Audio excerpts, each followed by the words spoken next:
iShares and S&P Dow Jones indices are proud to support the Wealth Management EDGE podcast and financial advisors.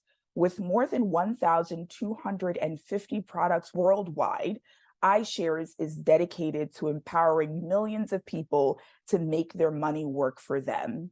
Visit www.ishares.com to learn more.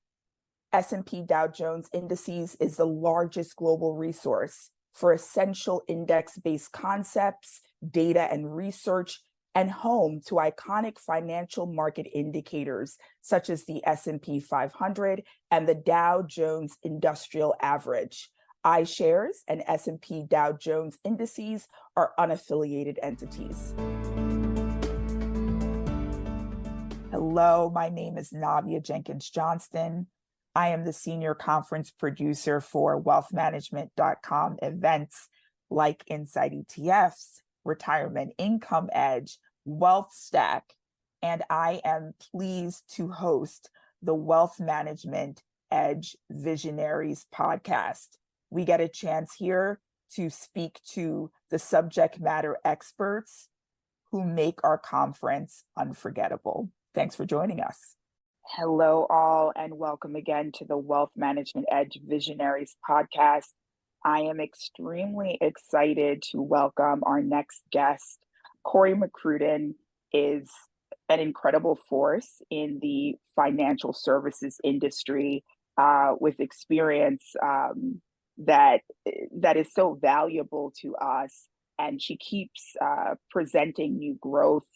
We're excited that she joins us as Managing Director of Wealth and Asset Management for Ernst Young. And I think that she would do even a better job of introducing herself and the topic that we'll be diving into today. So with that, I'll hand it over to you, Cory. Thank you, Nabia, and back at you. I think you're a force in the industry, and you and I have had lots of conversations about work that we're doing and needs to be done to make our industry even more awesome than it already is. So I'm just delighted to be here. Thank you for the opportunity. Like you said, I'm a managing director for the wealth management and asset management practice at EY. And my area of focus is on technology, actually, within the sales, marketing, and distribution space. So my clients tend to be heads of distribution, heads of marketing across the wealth and asset management landscape. And that may be for financial institutions that are banks, that may be for RIAs, that may be for asset managers, that may be for broker-dealers, that may be for insurance companies.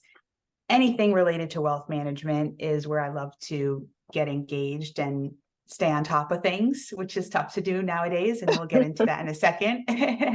But yeah, I'm delighted to be here. Thanks for the opportunity. Absolutely. It's exciting when you're able to combine topical information, and who isn't having AI as top of mind for them right now. I think that's everyone. It's incredible when we're able to combine that with folks who can guide us on the right way to do things, the best practices that their research and their experience in the field has guided them towards. So I think that it's important then to start at the beginning and give our audience a description of what generative AI is in layman's terms. Yes, absolutely.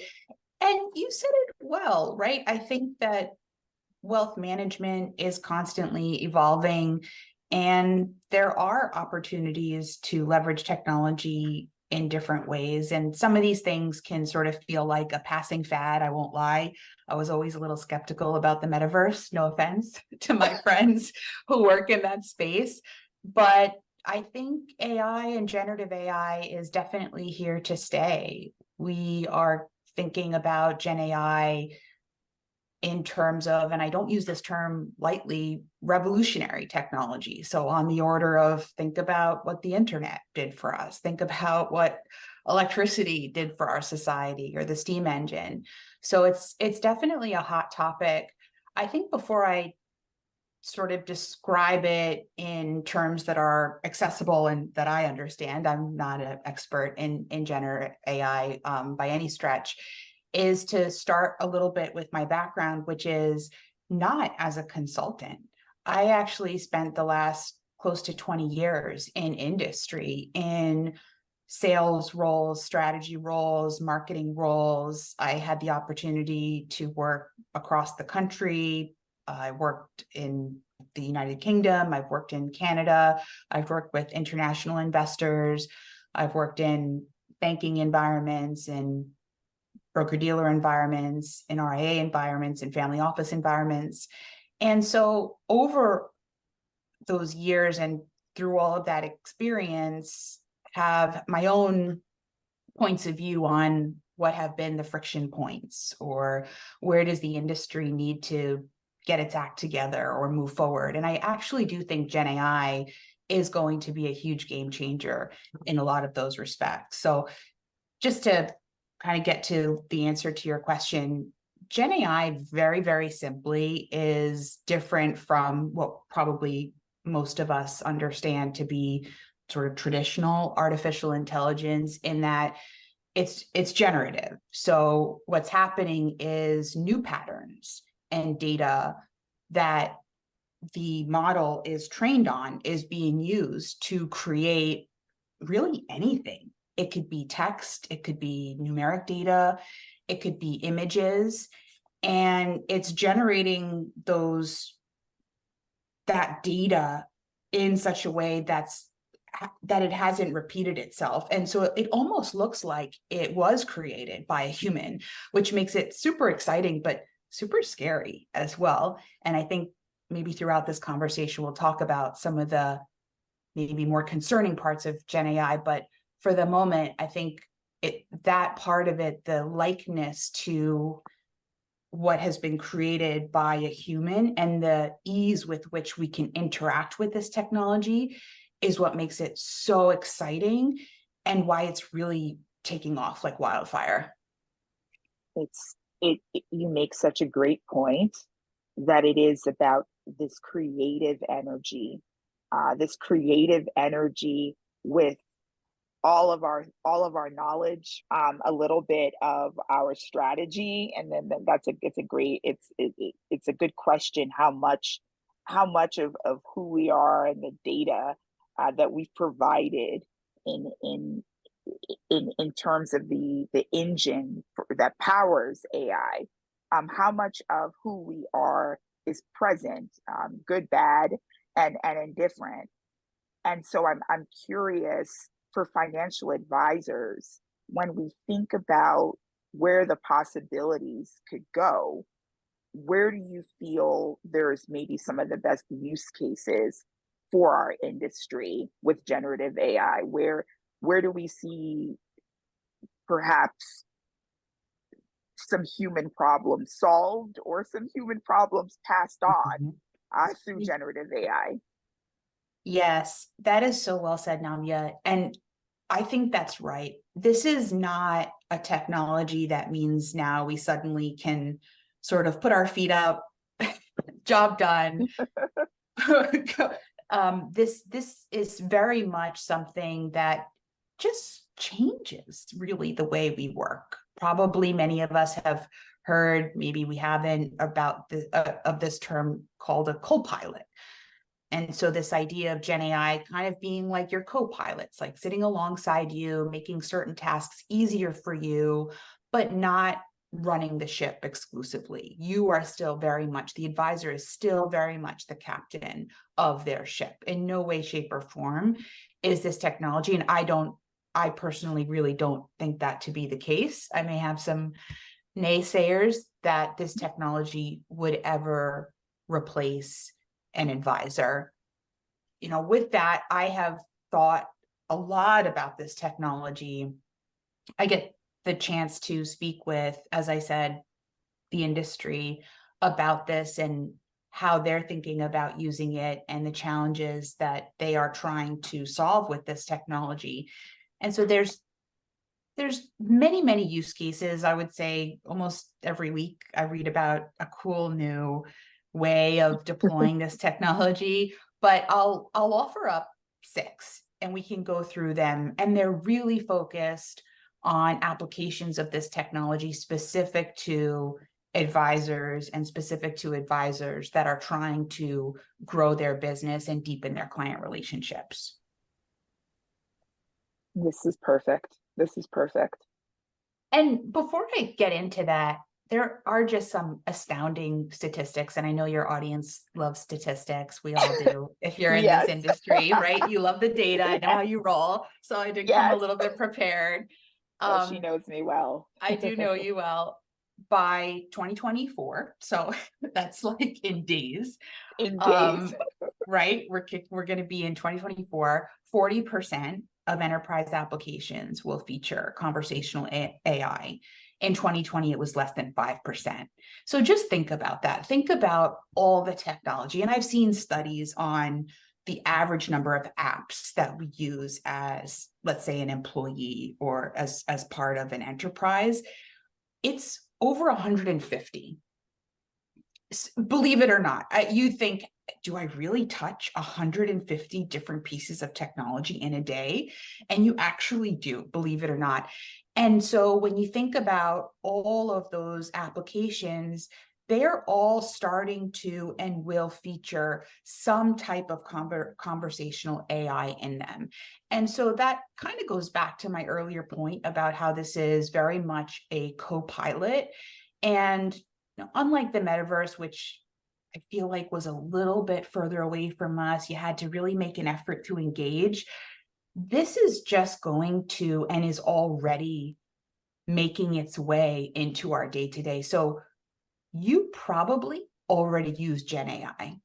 If you don't realize it, you look at the applications that you use, whether that's a CRM system, whether that's Microsoft Office, whether that's email, all of these applications are embedding AI features into them. So that's coming. By 2026, over 100 million workers will be using Gen AI to perform their jobs. So that's not like a nice to have or Gen AI as being this extra thing that I use to maybe give myself a little bit of time back or it becomes core actually to getting my job done. So that's incredible.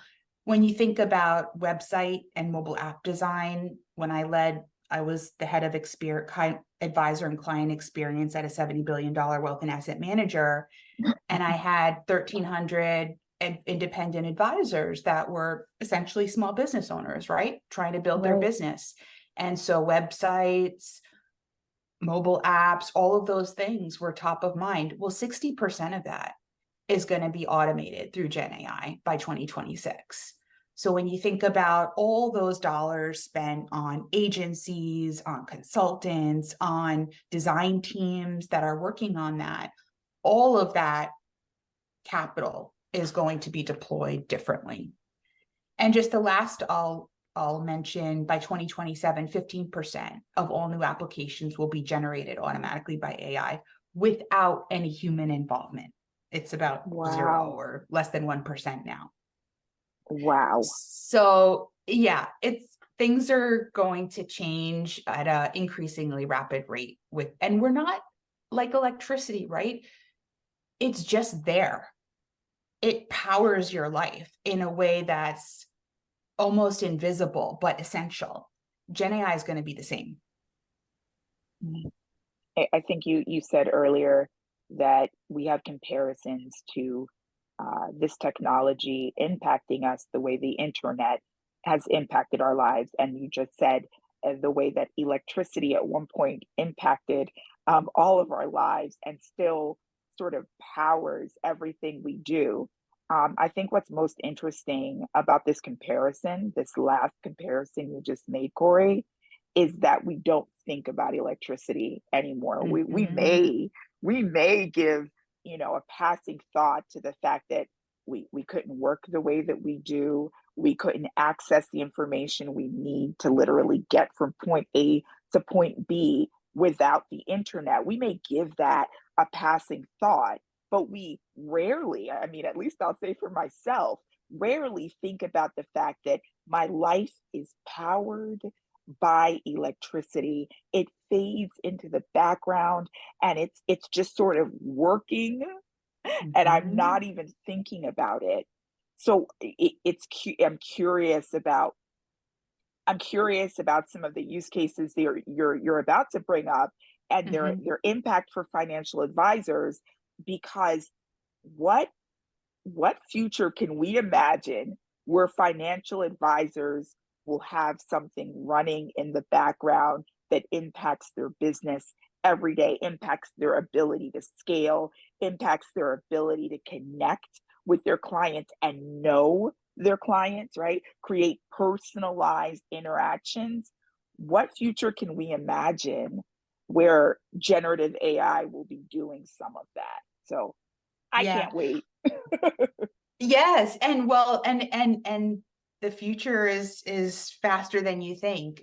I spend a lot of time talking with clients, and I will say financial services, generally speaking, we tend to be a little bit more conservative, rightly so, Yes, right? yes, We all the are a time. high all the time. We're a highly regulated industry, and it makes sense that we should approach this with some scrutiny and trepidation, perhaps even. But I think there are frameworks and firms like mine working with our clients on how to sort of baby step their way into this. I've Yeah, literally had CEOs say to me, Cory, we're not leader of the pack here. We're sort of middle to back of the herd when it comes to this stuff.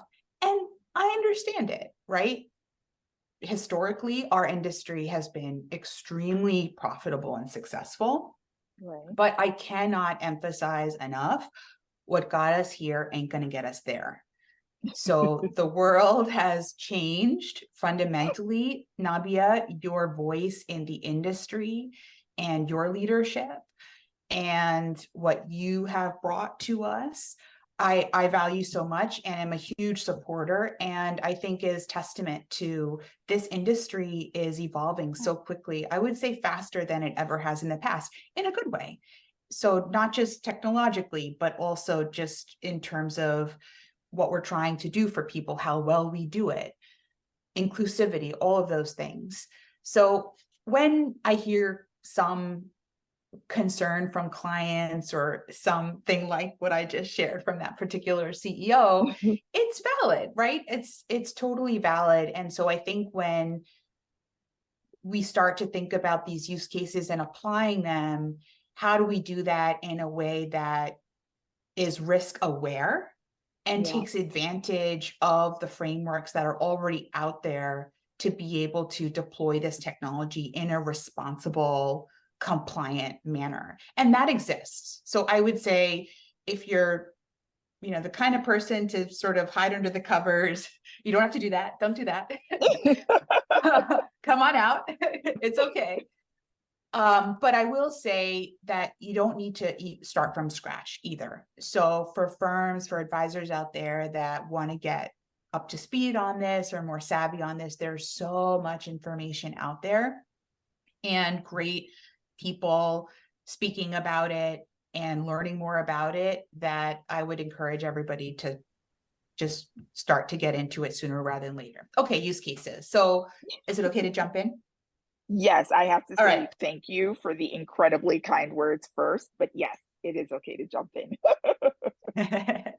Well, I mean it. So the first I would say is content generation. Now, but you said it well. A lot of the advisors I talk to, I'm on the sales and marketing tech side, right? So Right. a lot of what my clients are interested in is growth. And I would say increasingly, given the last couple of years, look, the economy has been challenging, but capital is still being deployed. It's just being deployed differently. Investments are still getting made. They're just being invested differently. So I would say, which is a good thing, that advisors, platforms, wealth managers are more are trying to do a better job of really quantifying and qualifying the ROI that they're getting out of certain investments. And so these use cases are very much about that, is, okay, if this is going to help us with this particular task, what's the actual ROI? Like, is this, I'm sure you've heard from our Silicon Valley friends, is this a vitamin or a painkiller, right? Like, is this a nice to have or a need to have? Oh, I like it. All right. So content generation is huge, right? So when we think about the amount of content that is being generated today compared to what it potentially was even 5 years ago, it's night and day. 30% of all marketing messages from large firms will be Gen AI created. And that was 2% in 2022. So in not too far away, that's going to be a massive, massive change. So for all of those teams that are producing these things, or agencies that you may be hiring, or consultants that you may be hiring to do that, Gen AI has the capability to actually produce these things. That content is going to be compliant. It's going to be personalized. So it's going to be exactly what that recipient or target audience wants to hear about. And it's going to give a massive amount of time back to advisors and allow them to have incredible scale in their businesses that they don't have today. So for example, an advisor will be able to use Gen AI to convert a blog post into a video script or a social media post. Yeah.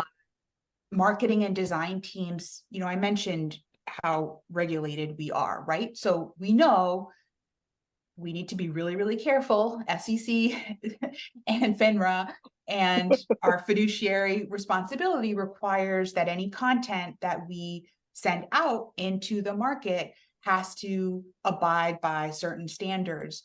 Well, as that volume of content and velocity of content has continued to rise, our compliance teams have struggled to keep up with that. And so what Gen AI is going to be able to do is give these compliance functions, think of that to be a co-pilot to the compliance function, to be able to review this content and ensure it's compliant before it hits the market at a scale that they've never been able to do before. This is exactly how I thought this conversation would go. I'm not even going to lie, because it excites me to have conversations about what is coming up, what is next, how we can tackle it, but bringing it home to where we are so that we have a place to start from is one of your gifts. And it excites me that you were able to give examples that apply to the major avenue for advisors really gaining new clients, which we know is obviously the internet. Social media is playing such a larger role than it ever has in advertising, essentially your skills and your personhood. What do you individually bring to your practice, essentially, as an advisor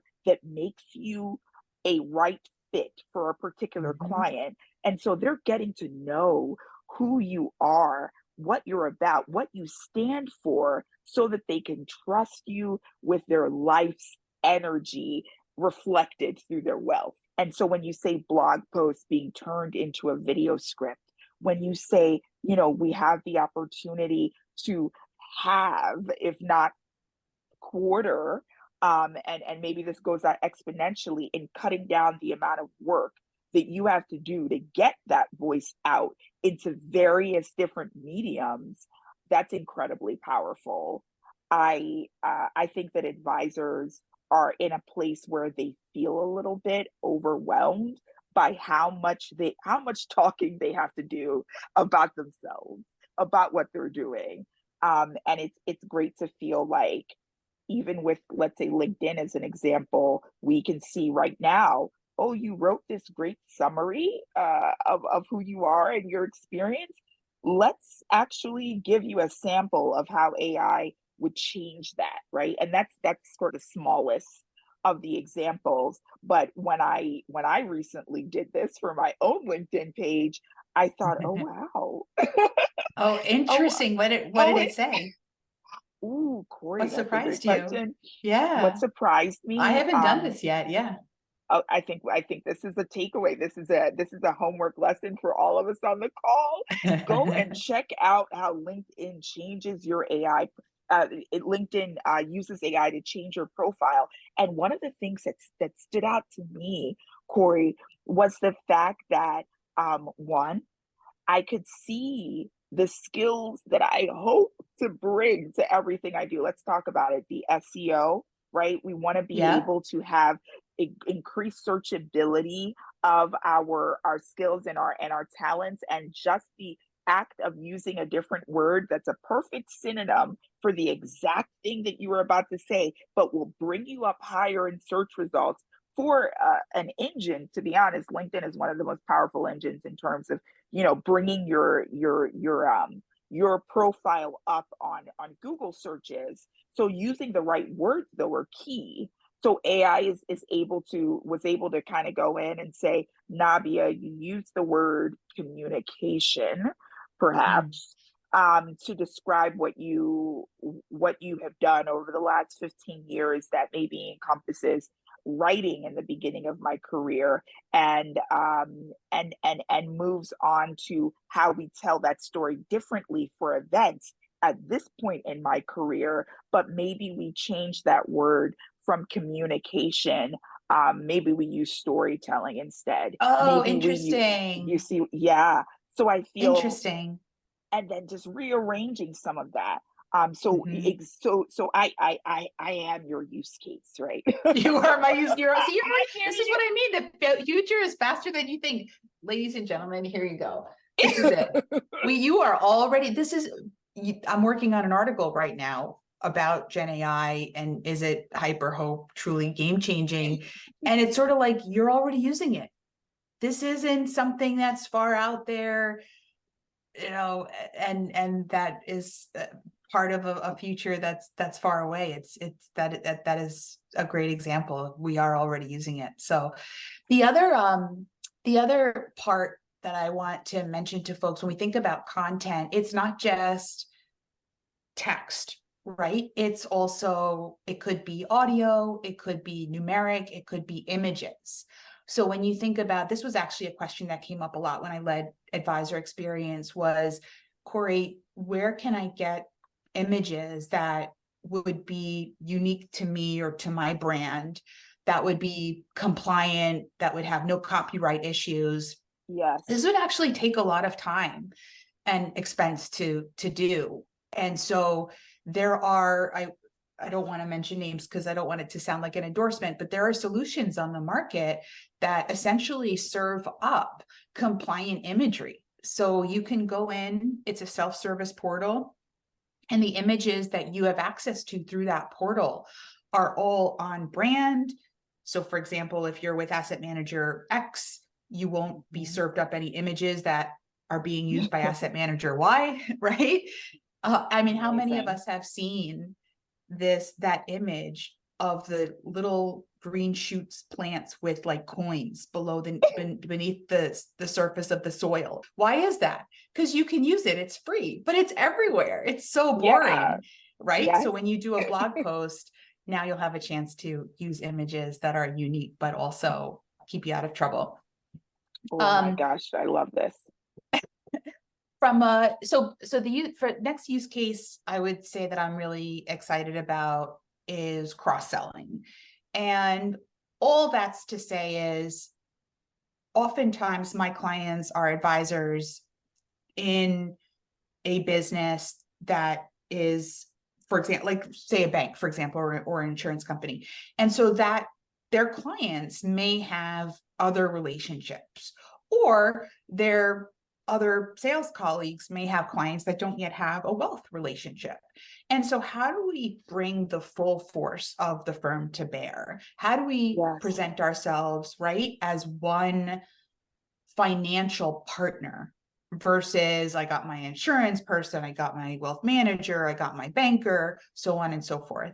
And so what Gen AI is able to do is to help advisors in real time. So that's also a significant difference. In real time, provide insights into what their clients or potential clients need, their life stages, their interests, their behaviors. So it's not just, so today, for example, I've run next best action programs, right? And for those who aren't familiar, next best action is pretty much the way it sounds. It's you build a model, you reveal that model to an advisor at a point in time that is really irrelevant to what that advisor is doing or what's happening necessarily in that client's life.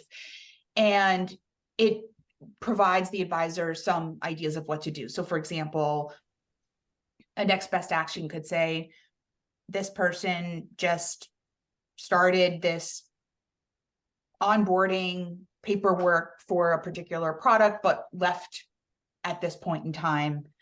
And you may want to check in with them or see what's going on or how that can be completed. So it's, again, it's fine, but it's not necessarily at the point in time or as personalized as it could be. And so Gen AI is going to give advisors much more information at the right time for the right person, and with offerings or ideas. It could even be maybe something going on in the market that is going to be relevant and specific to that client. And that's going to lead not only to a higher likelihood of actual products and services being sold, but ultimately a better client experience as well.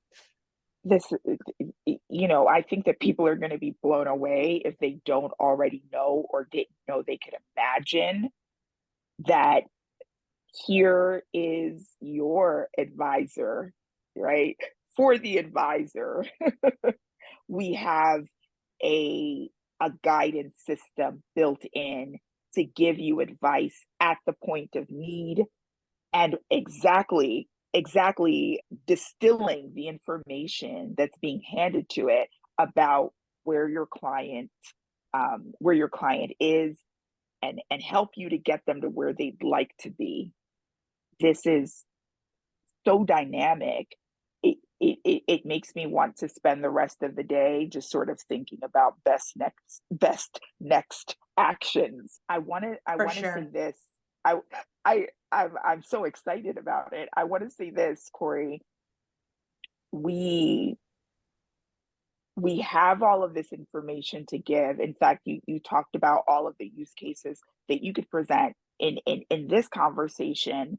And I wonder if maybe we do a little bit of an experiment and we take the conversation that we've had here and expand it out, right? And use perhaps a little bit of technology and sort of bring in the rest of the use cases for our audience online on LinkedIn as we publish this particular episode of Wealth Management Edge Visionaries. We are at a place where I think we need to start getting more and more used to adapting to technology rather than having it roll over and steam over us and surprise us unawares. So I think that what I'd like us to do as we expand this conversation is maybe give our audience a little bit of a next best action example. I'd love to maybe have an opportunity, perhaps via LinkedIn, for our audience. I love it. I think that's a great idea. Yeah? That'd be fun. You like it? Yeah, let's do it. I love that. Yeah. Oh, good. Wait, so I love how you've given the audience like 2 homework assignments now. It's go fix your LinkedIn profile and come to our website and review these use cases. So I'm excited. We're gonna have a live workshop, and I think that this is going to be amazing. Cory, I could sit with you forever, and I sometimes have, poor you. Just sitting and talking about our work, how we find alignment, as people, right? And I think that what I'm happy about most for this conversation is that you've been able to bring to our audience what I feel is most special about those conversations, which is that you are always focused on the client experience and ways to multiply and amplify that. I couldn't be more grateful for the information that you've brought to our audience, and I couldn't be more grateful for our audience listening in. So join us with your homework ready, right? Literally in 1, 2, 3. iShares and S&P Dow Jones indices are proud to support the Wealth Management EDGE podcast and financial advisors. With more than 1,250 products worldwide, iShares is dedicated to empowering millions of people to make their money work for them. Visit www.ishares.com to learn more. S&P Dow Jones Indices is the largest global resource for essential index-based concepts, data and research, and home to iconic financial market indicators such as the S&P 500 and the Dow Jones Industrial Average. iShares and S&P Dow Jones Indices are unaffiliated entities.